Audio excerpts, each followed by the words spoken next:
Chinese fuel combustion emissions actually has witnessed the first ever contraction because of China's rapid clean technology deployment. China is expected to set new record of wind and solar installation in the coming years.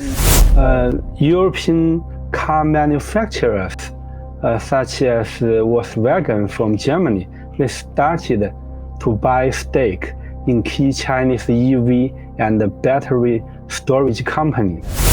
China should be able to play a leadership role to move global climate agenda in the years to come.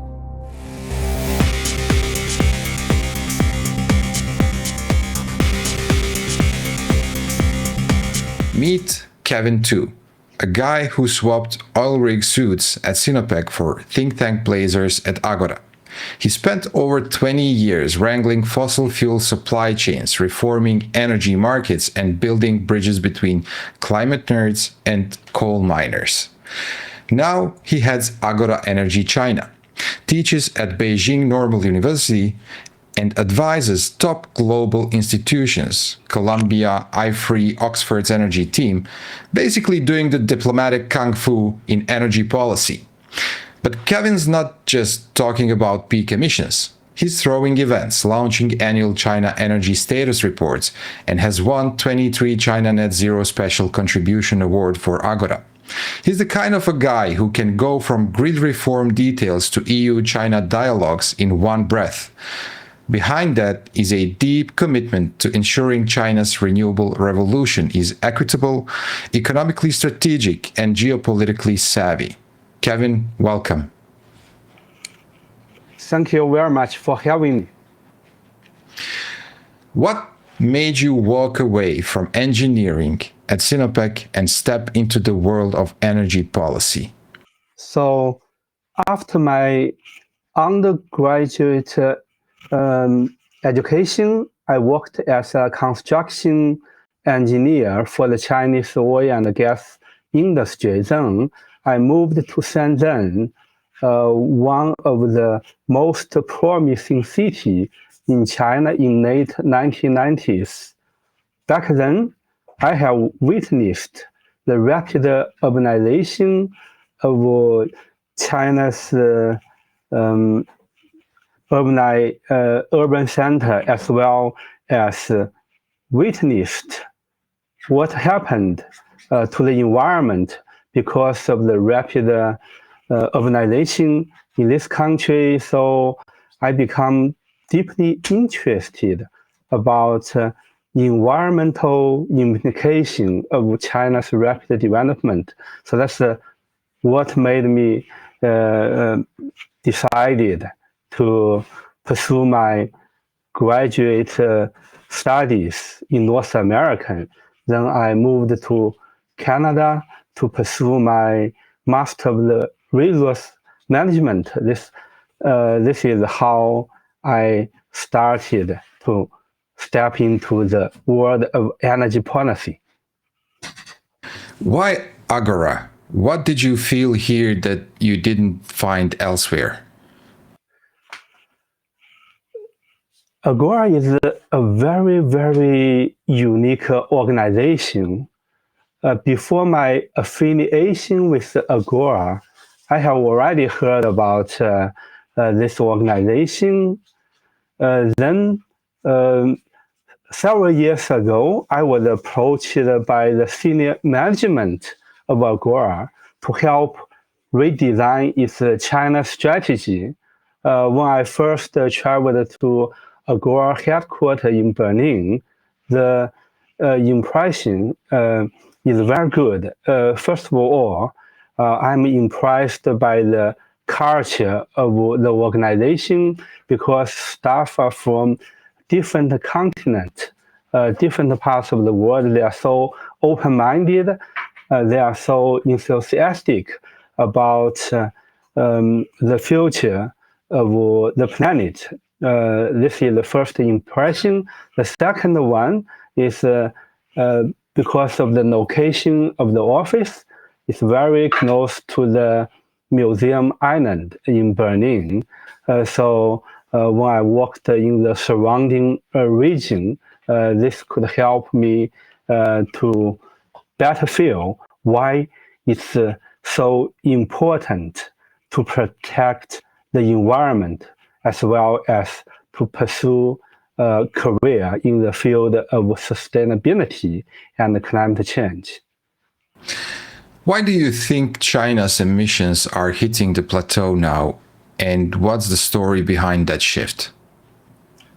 According to our recent analysis, based on official data available from the Chinese authority as well as different academic sources, our calculation indicate that Chinese emissions increased slightly by 0.7% year over year in 2024, which is a significant drop compared with just 1 year before.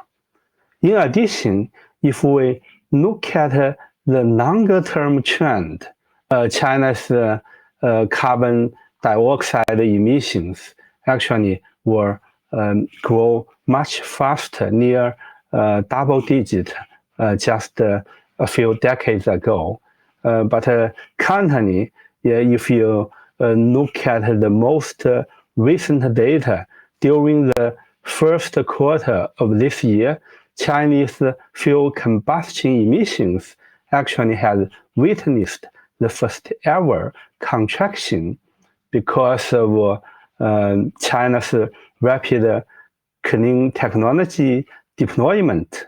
So that's why, based on both the short-term trend as well as assessment of China's long-term emissions data, we tentatively conclude that Chinese emissions has reached the phase of plateauing. China's clean energy rollout has been vast and fast. What's changing beneath the surface? I think the most important driving force is because of the comparative advantage of the Chinese manufacturing industry.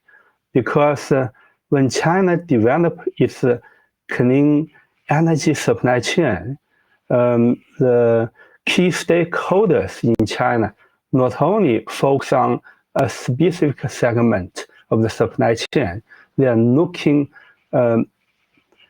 care of the entire value chain from the upstream to middle stream as well as the downstream. In addition, the government as well as the key industry does not only pay attention to research and development, they also pay much attention to commercialization, how to provide regulatory framework to support commercialization of emerging technologies.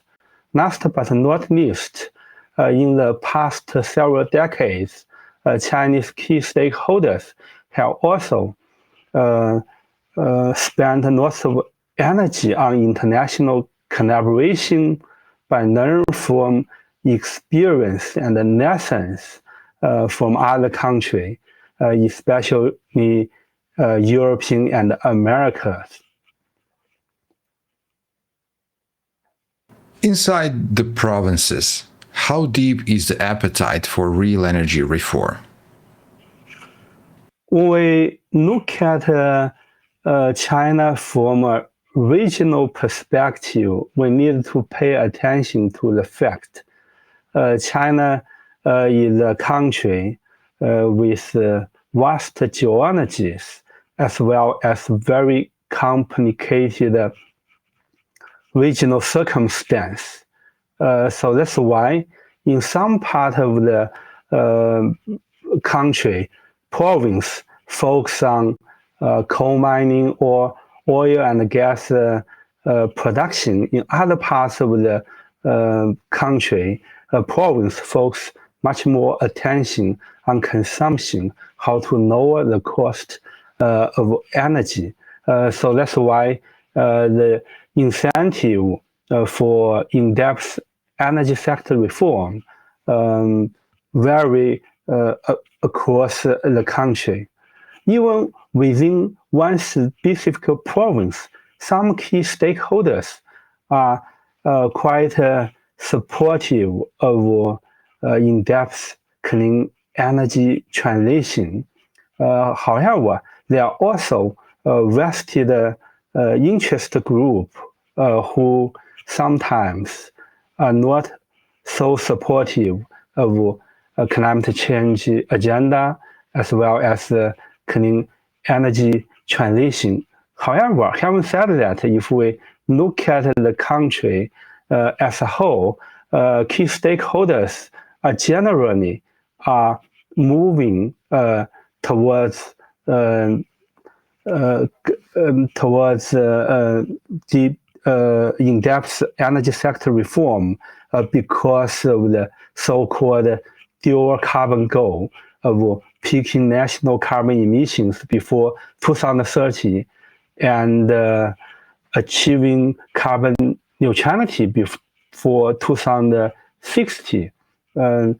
So this overarching climate agenda in China is rather credible because everyone understands because of the country's unique political system, not only the current administration, but also the future administration are very unlikely to take political U-turn on such important international climate commitment. So that's why, on the one hand, there's some difference across stakeholder, across region in terms of attitudes towards in-depth clean energy sector reform. But on the other hand, key stakeholders here are generally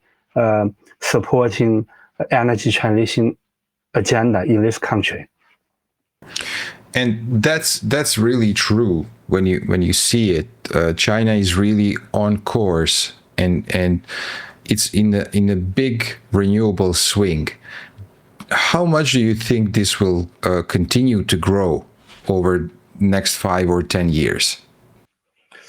If we look at China's 15 five-year plan, which covers the period of 2026 and 2030, this is a very important period of time because this is when China needs to deliver its commitment of peaking national carbon emissions before 2030.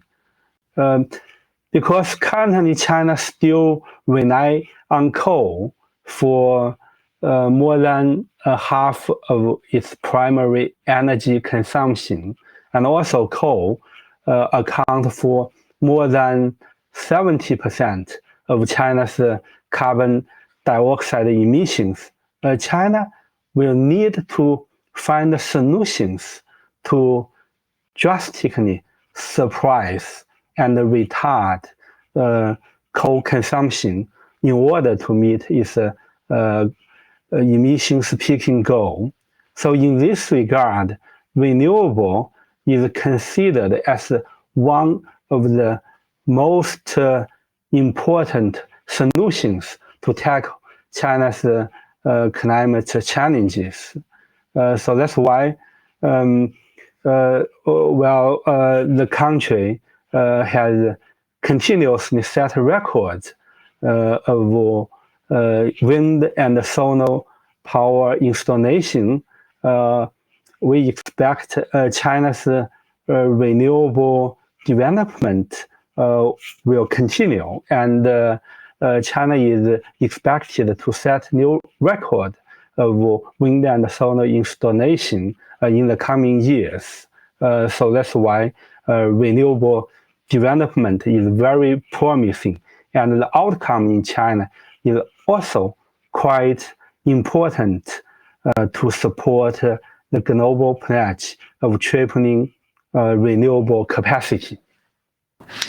Putting aside decarbonization and transition goals, how much of it is it energy security and independence? So, like many parts of the world, including European Union, the energy security has become increasingly important consideration in China's energy and climate decision-making process. The reason is very simple, because of rising geopolitical tensions among key nations. Energy security certainly need to be prioritized in many parts of the world, including China. That's another reason why renewable is key to ensure China's national as well as energy security agenda, because renewable, once installed, is considered as an indigenous resource and could also substitute very expensive fossil fuel imports. In this regard, China relies on imports for more than 70% of its national oil consumption and more than 40% of its national gas consumption. So that's why, again, clean energy transition, in particular renewable development, is very important to ensure China's energy security goals. Coal still plays a huge role. Are we doing the justice to people and places most affected by its decline? China is the largest coal economy in the world. Currently, China accounts for more than half of both global coal production as well as consumption. So that's why just transition is an increasingly important issue for Chinese decision makers to deal with. If we look at the number of coal miners employed by Chinese coal mining industry, it's more than 6 million people back in 2013.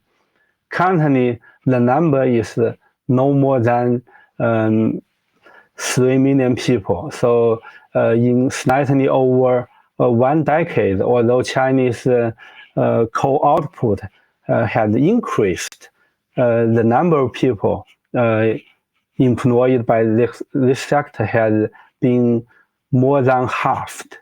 So how to promote clean energy transition agenda as well as ensure the welfare of the people who work for the coal industry as well as the community who are adjacent to the coal mining region. This is very important for China. Unless this issue could be appropriately tackled, it's very difficult for China to successfully to say goodbye to coal. In a time of growing division, how do you build genuine collaboration between China and Europe? when we look at the prospects of Europe-China collaboration on energy transition and climate change, on the one hand, these two major economies definitely should strengthen bilateral collaboration in this vitally important field. Otherwise, the world would be hopeless to reach Paris Agreement goal. Meanwhile, we also need to face the political reality. These two key economies also need to resolve many differences between them, including some key trade and geopolitical issues. So in this regard, I think one of the most important issue why we should still work together is there's still hope for EU and China to explore politically plausible and mutually beneficial collaboration opportunity in area of energy transition and climate change, despite of all the geopolitical tensions. Above all, neither European Union nor China will benefit in a world that is ruled by just the rule of jungle. So how to maintain a reasonable bilateral ties and also explore the aforementioned practical but also mutually beneficial collaboration opportunities are very important for the future of EU-China relations. But how can Europe avoid another dependence in energy terms? You know, Europe was dependent on Russian gas. Now they're buying the LNG from the US. There's another dependency. In relations to China, there's mostly renewables import. What's the balance for Europe, and what Europe can actually learn from China, and how this can be ironed out to be functional? I recommend both EU and China should learn from each other's experience and lessons. For example, if we look at what happened to European Union because of over-reliance on affordable, cheap energy imports from Russia, the consequence had been rather severe. So that's why I always try to convey the message to Chinese key stakeholders. China shouldn't over-rely on one single supplier for its oil, gas, and coal imports. So that's why China should constantly examine its energy tie with Russia to see whether the reliance has been too dangerous. Meanwhile, the same principle should also apply to the European Union. If the EU is truly interested in improving its energy resilience, it should not only simply focus too much attention to indigenous production, because in addition to indigenous production, you should also look at the cost effectiveness of indigenous production. So that's why the so-called friend shoring is also very important.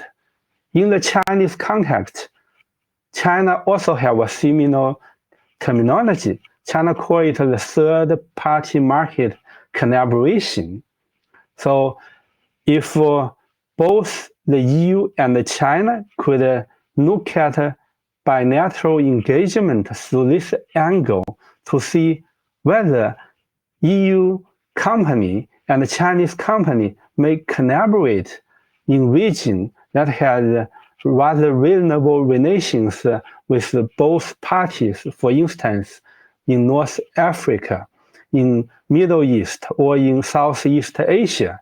If both sides could explore collaboration opportunities, this could, on the one hand, improve supply chain resilience for the European Union, but also to provide certain market opportunities for Chinese manufacturers. This is the so-called politically plausible and mutually beneficial collaboration opportunity for which I recommend both the EU and China should examine in the future. What do US-China tensions look like from your seat, and how do they shape your mission? The tariffs and so on. Of course, the rising US-China geopolitical tensions is one of the most important driving force that will shape energy and climate policy agenda in China in the years to come. But meanwhile, I have to admit, my organization, Agora Energy China, we focus our operation primarily to engage EU and China, as well as China's collaboration with Southeast Asia. Recently, we've also started to look at how major Eastern Asian economies may still work together on energy transition and climate change, despite rising geopolitical tensions. Having said that, I'm also affiliated with the Center on Global Energy Policy at Columbia University. Through CGEP, I have been engaged in various US-China track to dialogue in the past. So I do have certain observation about what's going on in these two countries. I'll give you one simple example. Early last year, I was in New York to attend the US-China track to dialogue. From the Chinese side, there is one question about the possibility of US-China collaboration on energy storage. The response from the American side is this technology might be too sensitive. However, if you look at the reality, look at the case of Ford's ongoing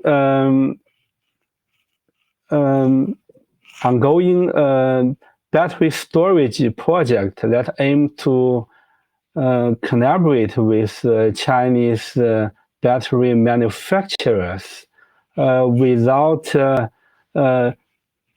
some technological transfer from Chinese manufacturer to the US industry. I would say the supply chain security, supply chain resilience in the United States will be much more difficult and much more expensive to be achieved.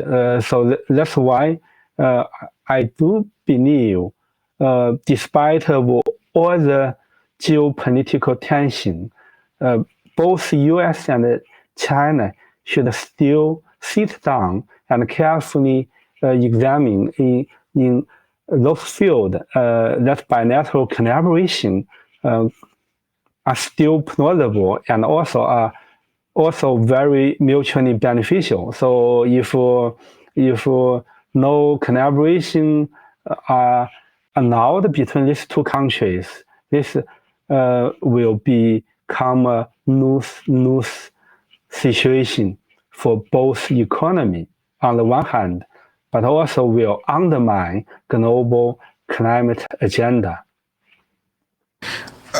I just thought that this question could be very interesting. I mean, your answer to it.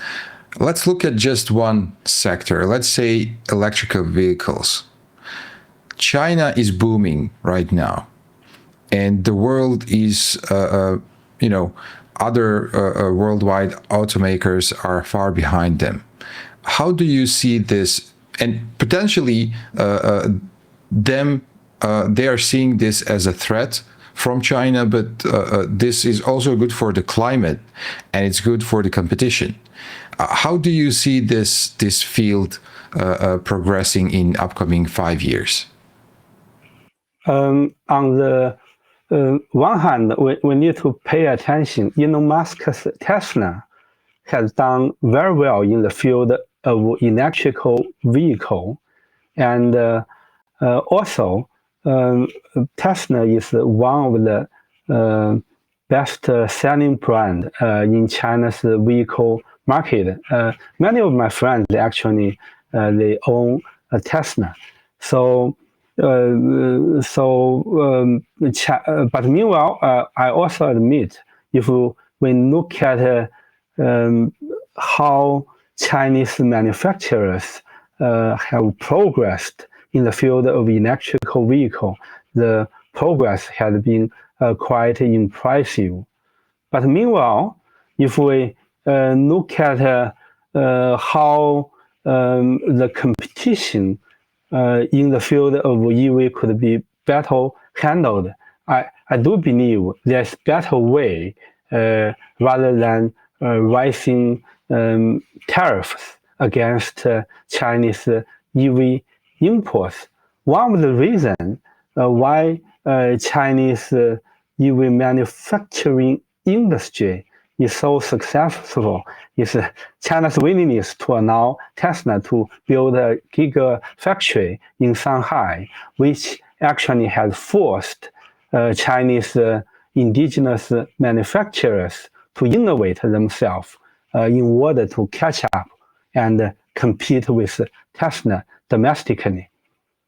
In addition, I also noticed some European car manufacturers, such as Volkswagen from Germany, they started to buy stake in key Chinese EV and battery storage company without intervention from the Chinese government. I do believe this is how the future of the EV manufacturing industry should look like, because in the past, Chinese manufacturers have learned many know-how from the West, from Western countries. Now, I also believe there are too many electrical vehicle and battery storage company in China. Not all of them could survive. I often tell key stakeholders in China, China should allow more and more international company to buy some of those Chinese company, because in the end, the global EV market is huge. It shouldn't be only captured by Tesla and the Chinese EV manufacturers. More and more EU companies should catch up in this field. And I do believe if EU manufacturer could also prosper in the future, and also both side could open its market to the other side, then the global EV market could become more sustainable with much more benefits for a global climate agenda. Have you seen any recent global conversations that gave you hope or challenged what you thought you knew? Recently, despite rising geopolitical tension, the EU and China still released a joint climate statement ahead of COP30 this year. I certainly see this is a bright spot in global energy and climate scene. Despite of all the difference, the EU and China are still trying to engage with each other, trying to work with each other. This is vitally important. Where does carbon pricing fit into the relationship between China and Europe? And is it building trust or friction? If we look at EU-China engagement on carbon pricing, China's national emissions trading system has learned a lot from EU ETS in the past. So from a historical perspective, collaboration on carbon pricing has improved the trust level between the EU and China. However, once EU started to unfold the EU carbon border adjustment mechanism, the EU CBAM, there's a difference in terms of attitudes towards the EU CBAM between European Union and its major trading partner, including China. So that's why we need to handle the issue of EU CBAM carefully. On the one hand, Chinese stakeholders, including the government, increasingly recognize EU will need a certain type of tool to protect its domestic industry as well as avoid carbon leakage. But on the other hand, if the Intel communication process could be better handled, this could help to lower friction between EU and its major trading partner.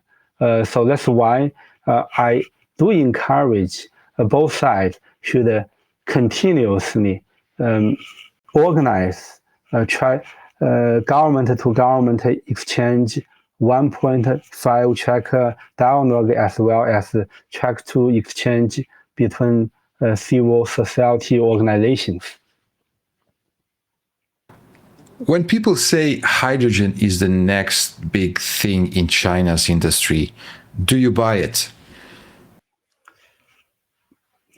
When we look at hydrogen, there are several circles of development in the past. First, after the oil crisis back in 1973, there's the first round of rush to develop this technology. Recently, because of the race to reach net zero emissions goals, more and more stakeholders look at renewable hydrogen as a key solution to decarbonize many key sectors, especially those so-called hard-to-abate sectors, such as iron and steel manufacturing, heavy transport. However, if we look at the true nature of hydrogen development, we should also be rather cautious. First of all, the hydrogen production is not very energy efficient. You usually need lots of energy in order to produce renewable hydrogen. So, in addition, because renewable hydrogen is very difficult to be handled, especially when we look at safety issues, look at the cost-effective issues. So that's why hydrogen should be used to those sectors where electrification is not a cost-effective solutions. So that's very important. In Agora, we do have different set of category set for renewable hydrogen application. We encourage the so-called non-regrettable renewable hydrogen application, such as direct hydrogen ion reduction, and as well as use renewable hydrogen as a chemical agent. There's also a certain field, renewable hydrogen application is rather controversial. For instance, because electrical vehicle has been quite successful in the passenger vehicle market. So renewable hydrogen application even in the truck industry become increasingly controversial. Whether this market segment could be captured by electrical vehicle and or by fuel cell vehicle is still up for debate. In certain sectors, renewable hydrogen application is simply a very bad idea. For instance, because of electrical vehicle, it's not a good idea to use fuel cell vehicle in the passenger vehicle segment. That actually is the question. We had this hydrogen hype in Europe that, in my view, crashed. So what's happening in China, and how much of all of these projects are government backed? Subsidies. If we look at the renewable hydrogen development, its progress is rather disappointing recently. This is something I agree, but I disagree the so-called hydrogen hype. Because if the world indeed need to achieve net zero goal by mid-century, or if the world really serious about achieving Paris Agreement goal, renewable hydrogen need to be one of the key climate solutions. Meanwhile, like many emerging clean energy technology, during the infant phase, its development and commercialization need strong support from the government, no matter whether we are talking about the United States, whether we are talking about the European Union or China. They always try to provide economic as well as regulatory incentives to nurture, to support emerging clean energy technology in the past and also currently as well as in the future. So currently, what's missing from the picture is the international collaboration. One of the reasons why the progress of renewable hydrogen has been so disappointing is key economy simply cannot work with each other, help each other to reach economy of scale in this important technology. It's a real pity. If we look at how a better job could be done in the field of renewable hydrogen, I strongly urge both the EU and China should start to look at whether it's still possible for both parties to encourage mutually beneficial collaboration, because both EU and China have no problem to encourage bilateral collaboration on policy dialogue in this vitally important field. However, when we talk about technology-related collaboration, there are so many barriers that need to be overcome before international engagement could serve to move renewable hydrogen agenda forward. Coal chemical complexes are massive and complex. How do you see their future under carbon pressure?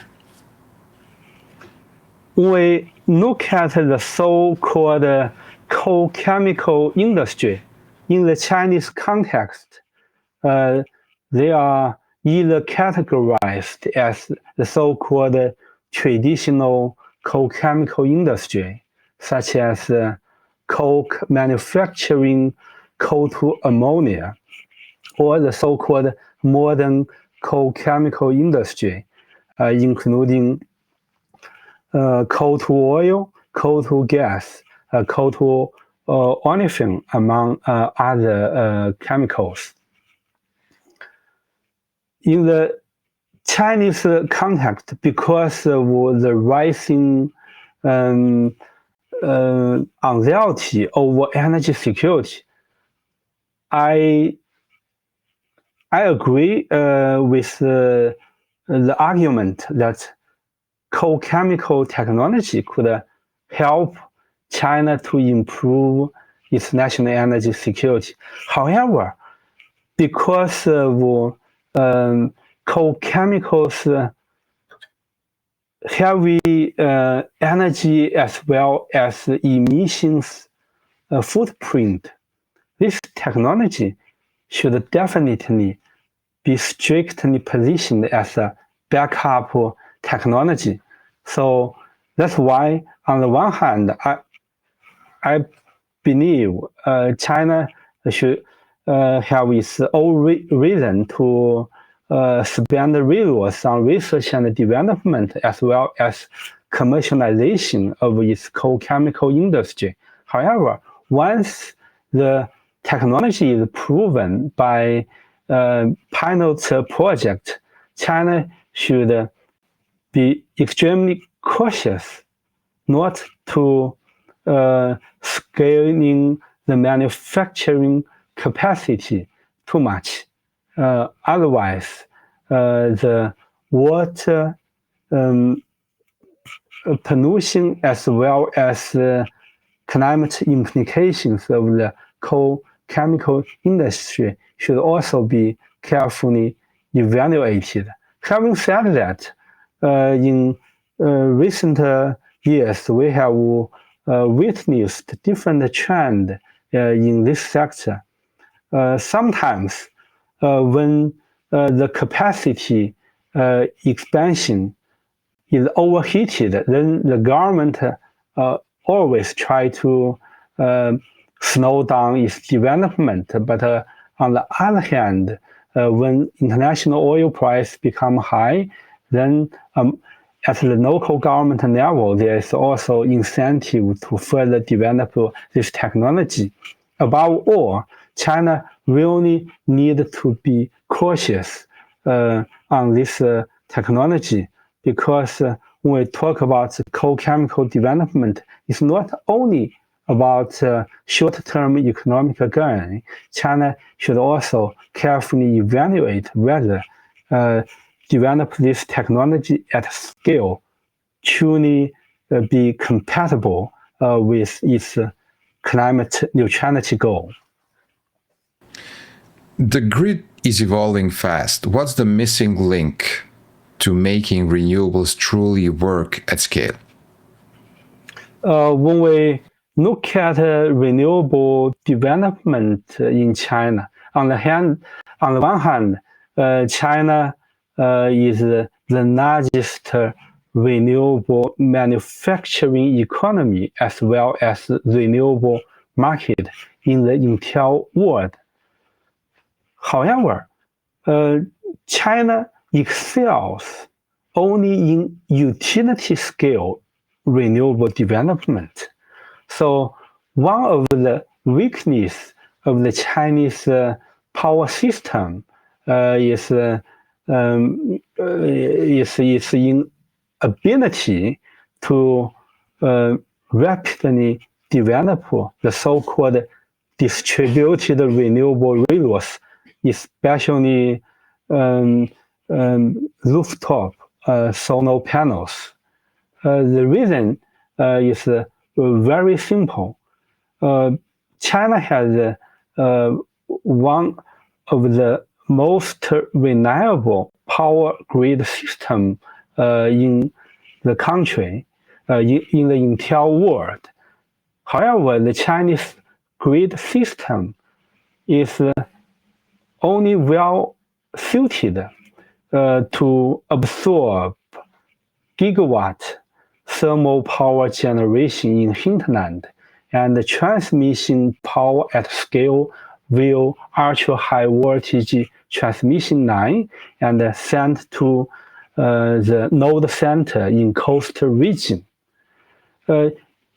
Looking ahead, what China really needs to focus its attention is to look at how to further strengthen its distribution grid, which, by the way, is also one of the weakest links of the Chinese power grid, in order to absorb increasingly higher share of distributed renewable. In order to achieve such a target, China also needs to deepen its institutional reform in the power system to remove barriers that have retarded the strong growth potential of distributed renewable. Industrial electrification sounds clean, but what's stopping it from happening faster? Just want to clarify, we are talking about industry electrification. Is my understanding correct? Yes. So if we look at industry electrification, currently the electrification rate in China, which is the percentage of electricity consumed in China's final energy consumption, is very close to 30%, which is actually higher than many OECD countries, including both United States as well as Germany. Meanwhile, the electrification rate in the industry sector is very close to a national average in China, which means the industry electrification rate in China is also quite close to 30%. This actually is quite achievement for the world's largest manufacturing economy. Having said that, there's still tremendous potential for China to further promote electrification in the industry sector. When we talk about direct electrification, China should consider to deploy more heat pumps across industry. In addition, in the iron and steel manufacturing industry, electrical arc furnace only account for about 10% of China's steel output, which is significantly lower than the world average. So China do have potential to drastically improve direct electrification in the sector. In addition, there's also many good opportunity in China to promote so-called indirect electrification, which means to deploy renewable hydrogen or hydrogen derivatives to decarbonize those so-called hard-to-abate sector, such as iron and steel manufacturing, petrochemical refining, among other sectors. And what's the harshest critique you ever heard about the China's climate path, and how do you respond to it?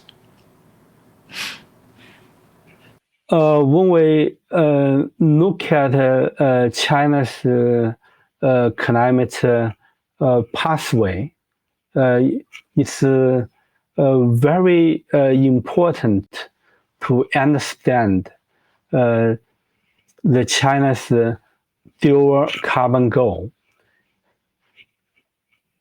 because China needs to peak national carbon emissions before 2030 and achieve carbon neutrality before 2060. This is actually very compatible with China's national circumstance as the first ever hybrid superpower in the world. This is the terminology I used to categorize China's development stage. Because of the size of the Chinese economy, as well as the fact China is the largest energy economy, last greenhouse gas emitters in the world, it's very difficult for many OECD countries to consider China as a typical developing country. However, if we examine China from a per capita basis, China is not yet a very typical advanced economy, because above all, the per capita income is not as high as countries such as the United States and Germany. So that's why China is the first ever hybrid superpower in the world. To understand this terminology, then we can understand why China committed the dual carbon goal.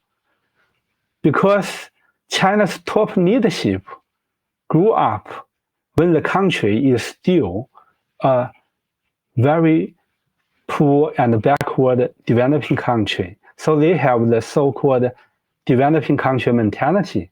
So they need 10 years as buffer time before China could follow the example of OECD country to achieve climate neutrality.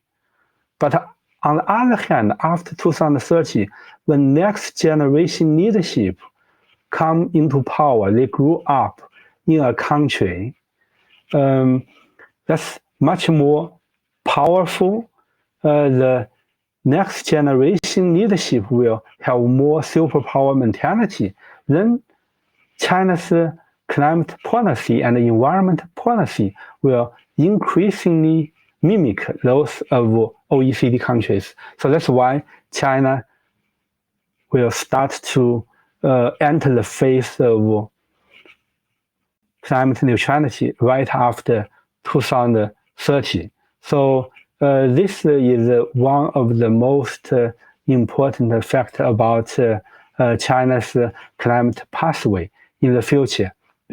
And I believe because China has set its climate commitment in accordance with its national circumstance, I am rather confident China should be able to play a leadership role to move global climate agenda in the years to come. That is very interesting view on things in China. Are we taking too long to protect the communities most exposed to energy transition? Yes, I agree. I think many parts of the world, no matter whether we are talking about EU, whether we are talking about China, much more work should have already been done to help those vulnerable community. For instance, I still remember when I first started to work for Agora, I organized a report launch event in Beijing for Agora's report on coal phase out in Germany. I still remember the title of the report is Germany's Non-Goodbye to Coal. So, one of the key research findings is that Germany should phase out coal much earlier than what actually happened because the slow phase out of coal actually has drastically increased the cost of just coal transition now. So the similar principle also apply to China. On the one hand, the domestically abundant and economically affordable coal is always easy to be mined, transported, and used across the country. But on the other hand, the slower the country to move away from its heavy reliance on coal, the higher cost the country are expected to be paid on just coal transition in the future. Can China invest in coal and still expect the world to take its climate promises seriously? This is a very good question. So that's why I always believe the world needs to look at how we want the entire world evolve in the future together, because the answer cannot entirely be handled by a country like China alone. If we look at the rising geopolitical attention across the world, this makes energy security concern an increasingly serious policy challenge in many parts of the world, in China, which makes the coal phase down and coal phase out in China less appealing to key decision maker. This is one issue we need to pay attention to. But on the other hand, because of climate change, there are increasingly frequent extreme weather events in many parts of the world, including China. Recently, the heavy flood in Beijing killed several dozen citizens in this part of the world. So that's why there is a sense of the urgency for key economies such as EU and China to work together to develop renewable and other clean technology at scale. Currently, because of the geopolitical tensions, even renewables cannot be freely traded among major economies. For instance, between the United States and China, the international trade on renewable and other clean technology become increasingly difficult.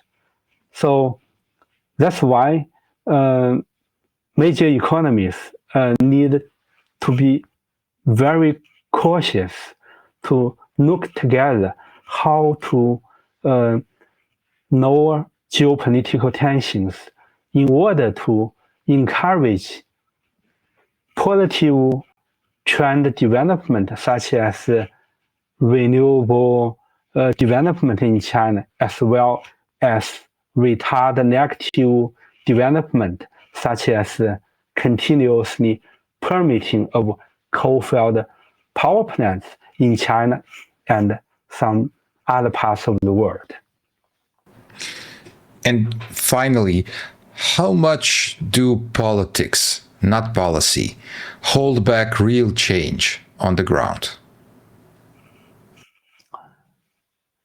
When we look at what's going on in the field of energy transition and climate change, most important issue is first the can-do attitude of the energy industry. If we look at clean energy technology development, many of them are emerging technologies. So we really need to look at the entire supply chain in order to find a better ways to achieve economy of scale as soon as possible, especially considering the urgency of climate crisis. However, because of geopolitical tensions, international collaboration become increasingly difficult among major economies. This has really held back progress in many fields, such as renewable hydrogen development, nuclear fission, as well as other key technologies. So that's why how to overcome political barriers in order to accelerate progress. This is very key for the future of global climate agenda. Kevin, thank you very much for being my guest today. It was a pleasure talking to you. Yes, thank you very much for having me.